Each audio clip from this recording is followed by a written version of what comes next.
Today on Keeping It Realtor, we're going to discuss what an improvement plus mortgage is.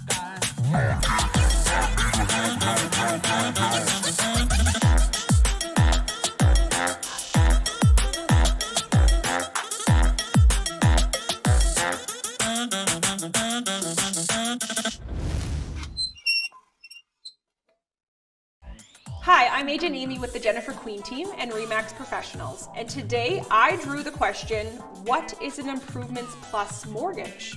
60 seconds on the clock, here we go.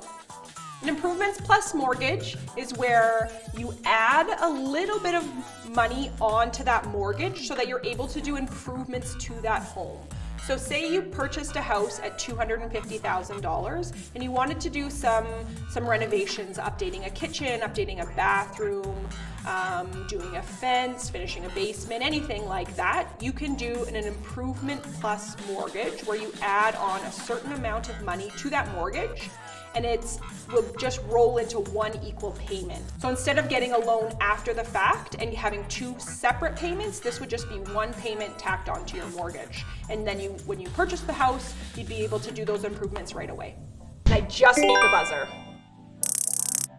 If you have questions for us, feel free to comment below. We'd be happy to help. We plan on putting out a lot of content this year. So if you like what you're seeing, hit that like button or subscribe to our channel. If you need help with your real estate needs or have any questions, feel free to reach out to us anytime. We're always happy to help. Today on Keeping It Realtor, we're going to discuss what an improvements plus